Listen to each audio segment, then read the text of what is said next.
तब भैया गाना के उते एकदम पूरा बवाल मच गल बा। नीलकमल सिंह सनी लियोनी से देखा भैया भोजपुरी में बोलौना है, कैसे बोलत है। हेलो भाई लोग का हाल चल बाटे। हम गायक नीलकमल सिंह, हमार गाना आवे वाला बाटे हिंदी सॉन्ग। हेलो, क्या बात कर रहे हो? भोजपुरी हमारा भोजपुरी लैंग्वेज है। ओह, मुझे भी सिखा दो। हाँ, तो आप बोलिए हमारे दर्शक लोग के लिए कि का हाल बा।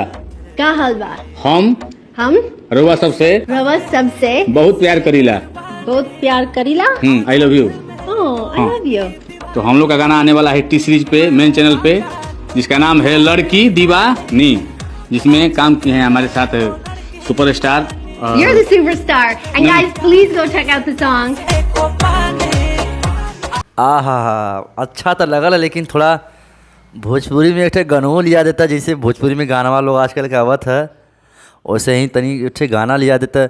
समियाना के चोप थोड़ा मतलब चटक मटक लिया देता नीलकमल सिंह भैया, तो मज़ा आ जाता। देखा थी क्या होता भाई। फिलहाल गाना आए तो आए, ठीक नहीं तो भैया वीडियो को लाइक करा, शेयर करा दबा के, ठीक।